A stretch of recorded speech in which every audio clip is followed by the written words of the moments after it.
ఇక అటు ఏపీలో పొలిటికల్ వార్ కొనసాగుతోంది. కూటమి వర్సెస్ వైసీపీగా సీన్ మారింది. మాజీ మంత్రుల ఇళ్లపై దాడులను వైసీపీ ఖండించింది. ఇదంతా సీఎం చంద్రబాబు, మంత్రి నారా లోకేష్ డైరెక్షన్ లోనే జరుగుతోంది అనంటూ తీవ్ర విమర్శలు చేస్తూ ఉన్నారు. చంద్రబాబుది ఆటవిక రాజ్యం అంటూ పాలన అంటూ వైసీపీ ఆరోపిస్తోంది. వెంటనే రాష్ట్రపతి పాలన విధించాలి అనంటూ మాజీ మంత్రులు పేర్ని నాని, వెల్లంపల్లి శ్రీనివాస్ డిమాండ్ చేస్తూ ఉన్నారు. అంతేకాదు దాడులకు ప్రతి దాడులు తప్పవంటూ కూడా హెచ్చరిస్తూ ఉన్నారు. తాము ఖచ్చితంగా ప్రతీకారం తీర్చుకుంటాము అని అంటున్నారు మాజీ మంత్రులు అంబటి రాంబాబు అండ్ జోగి రమేష్. తాము అధికారంలోకి వచ్చాక అన్నిటికీ కూడా సమాధానం చెబుతామంటున్నారు. అయితే తప్పు చేశారు కనుకే ఇటు అంబటి రాంబాబు, జోగి రమేష్లపై పోలీసులు కేసులు నమోదు చేశారు అని అంటున్నారు కూటమి నేతలు.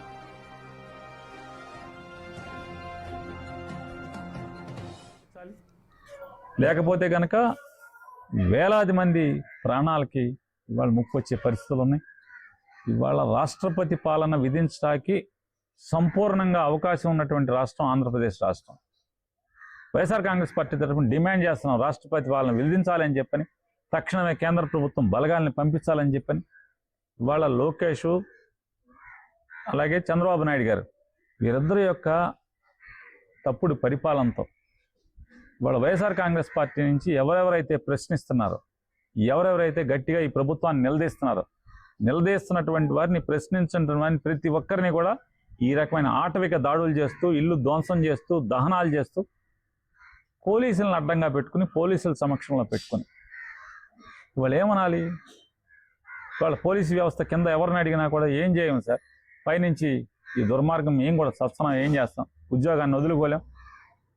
కానిస్టేబుల్స్ దగ్గర నుంచి సబ్ ఇన్స్పెక్టర్స్ దగ్గర నుంచి సిఐల వరకు అందరూ కూడా, డిఎస్పీల దగ్గర నుంచి ప్రతి ఒక్కరు కూడా పైనుంచి ఆదేశాలు ఉంటున్నాయి. నోరు మూసుకోండి, చూడండి అని చెప్పి పైనుంచి ఆదేశాలు ఉంటున్నాయి వాళ్ళు చెప్తున్నారు. పాలకులు అనేవాళ్ళు ఒక అపవాదు, ఒక మాట అనేటప్పుడు 1కి 10 సార్లు చెక్ చేసుకుని మాట్లాడాలి. కోర్టుకు వెళ్ళింది, మీ సిట్టు వేశారు, ఈ సిట్టు పైన కోర్టుకు వెళ్ళింది. సుప్రీంకోర్టు ఏం చెప్పింది? రాష్ట్ర ప్రభుత్వం సిట్టు కాదు, కేంద్ర ప్రభుత్వంలో ఉన్న సిబిఐని కూడా కలిపి విచారణ చేయమన్నది. మనం వాస్తవాలు మాట్లాడదాం. సిట్ ఎవరి కంట్రోల్లో ఉంది? రాష్ట్ర ప్రభుత్వ కంట్రోల్లో ఉంది. ఎవరిది పరిపాలన? మీరే కదా పాలకులు. సిబిఐ ఎవరి కంట్రోల్లో ఉంది? కేంద్ర ప్రభుత్వ కంట్రోల్లో ఉంది. అక్కడ కూడా మీరే కదా భాగస్వాములు. రాష్ట్రంలోనే మీరే పాలకులు, కేంద్రంలోనే మీరే భాగస్వాములు. మీ రెండు పరిపాలనలో ఉన్నటువంటి సిట్ అండ్ సిబిఐ విచారణ చేసి దేశంలోనే అత్యున్నతమైనటువంటి ఐసిఏఆర్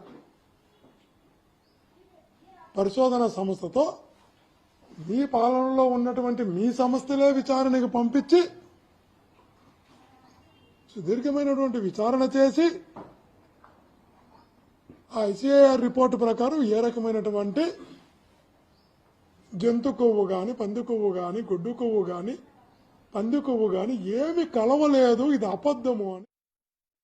రైట్, మా ప్రతినిధి శివ జాయిన్ అవుతున్నారు అప్డేట్స్ అందించడానికి. శివ, అంబటి రాంబాబుకి 14 రోజుల జ్యుడిషియల్ కస్టడీ విధించారు. అయినా సరే మాటల తూటాలు ఎక్కడా కూడా ఆగట్లేదు. తాము అధికారంలోకి వచ్చాక అందరి పని చెప్తామన్నట్టు ఘాటుగా వ్యాఖ్యలు చేస్తూ ఉన్నారు. ప్రస్తుతం ఎలాంటి సిచ్యువేషన్స్ నెలకొన్నాయి అక్కడ?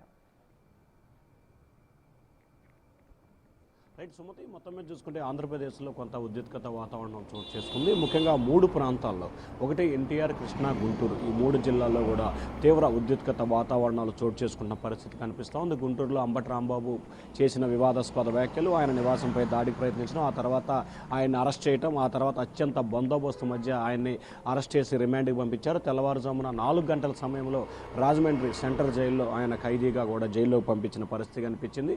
ప్రస్తుతం దాదాపుగా గుంటూరుకు సంబంధించి కూడా అంబటి రాంబాబు నివాసం, ఆయన కార్యాలయం వద్ద కూడా కొంత ప్రశాంతమైన వాతావరణం కొనసాగుతోంది. కానీ అంబటి నివాసం వద్ద మాత్రం పోలీసులకు సంబంధించి పికెటింగ్ కొనసాగుతూ ఉంది. ఎక్కడ ఎటువంటి అవాంఛనీయ సంఘటన జరగకుండా పోలీసులు పటిష్టమైన భద్రత చెరుగుతున్నారు. అలాగే సామాజిక వర్గంగా కాపు నాయకుడిని అనగదొక్కే ప్రయత్నం చేస్తున్నారు.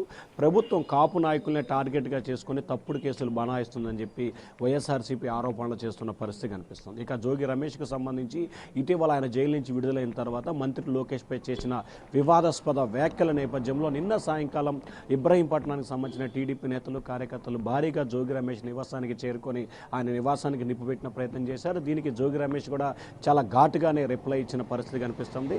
రాష్ట్రంలో కాపు బీసీ నాయకులపై దాడికి పాల్పడే ప్రయత్నం కొనసాగుతోంది. కూటమి ప్రభుత్వం అధికారంలోకి వచ్చిన తర్వాత కల్తీ నెయ్యి జరగదని తెలిసినప్పటికీ తప్పుడు ప్రచారం చేస్తూ తమపై కూడా నిందలు మోపి ఎవరైతే ప్రశ్నిస్తున్నారో వాళ్ళని అనగదొక్కే ప్రయత్నం చేస్తున్నారని చెప్పి జోగి రమేష్ ఘాటుగా విమర్శించారు. ఈరోజు మధ్యాహ్నం 2 గంటలకు ఆయన నివాసంలో కూడా మీడియాతో మాట్లాడే అవకాశం కూడా కనిపిస్తోంది. అలాగే మచిలీపట్నానికి సంబంధించి పేర్ని నాని కృష్ణా జిల్లాకు సంబంధించి ఆయన నివాసంపై కూడా దాడి కొనసాగుతుందని చెప్పి ఆయన నివాసానికి ముట్టడికి వెళ్తున్నారని చెప్పి కూడా సమాచారం రావడం వెంటనే ఆయన ఎన్టీఆర్ కృష్ణా జిల్లాకు సంబంధించిన కార్యకర్తల్ని పోలీసులను కూడా ఆయన నివాసం వద్ద భారీగా మోహరించిన పరిస్థితి కనిపిస్తూ ఉంది. మరొక వైపు పోలీసులు కూడా భద్రతమైన చర్యలు ఏర్పాటు చేశారు. అయితే తెలుగుదేశం పార్టీ నేతలు మాత్రం కావాలనే రాజకీయ లబ్ధితో ఈ రకంగా వ్యవహరిస్తున్నారు. కేవలం ఆంధ్రప్రదేశ్లో గత ప్రభుత్వం చేసిన తప్పిదాలని పూర్తి స్థాయిలో అంతమోదించి ప్రశాంతమైన వాతావరణం ఆంధ్రప్రదేశ్లో కొనసాగుతుంది. లా అండ్ ఆర్డర్ కావచ్చు, శాంతి భద్రతల విషయాలు కావచ్చు, ప్రజలు స్వేచ్ఛగా జీవిస్తున్నారు. దీన్ని అడ్డుకోలేని జీర్ణించుకోలేని వైఎస్ఆర్సీపీ పూర్తి స్థాయిలో విమర్శల వర్షాన్ని గుప్పిస్తుంది. అంతేకాదు అభివృద్ధి వైపు ఆంధ్రప్రదేశ్ పయనిస్తుంటే దీన్ని తట్టుకోలేక వైఎస్ఆర్సీపీ కులాల మధ్య, మతాల మధ్య, ప్రాంతాల మధ్య విద్వేషాలు సృష్టిస్తుంది. ఇటువంటి వారి పట్ల కఠినంగా వ్యవహరిస్తామని చెప్పి ప్రభుత్వం హెచ్చరికలు జారీ చేస్తుంది. అదే అంశాన్ని సీఎం చంద్రబాబు సైతం కూడా ట్విట్టర్ వేదిక ప్రకటన చేశారు. Sumathi. Right Shiva, thank you. మొత్తానికి కుల రగడ రాజుకుంటోంది. ఈ నేపథ్యంలో ఇప్పుడు కాపు ఉద్యమ నేత మాజీ మంత్రి ముద్రగడ పద్మనాభం మరోసారి ప్రభుత్వంపై విమర్శన అస్త్రాలు సంధించారు. ముఖ్యమంత్రి చంద్రబాబును ఉద్దేశించి ఆయన రాసిన లేఖ ఇప్పుడు రాష్ట్ర రాజకీయాల్లో హాట్ టాపిక్ గా మారుతోంది.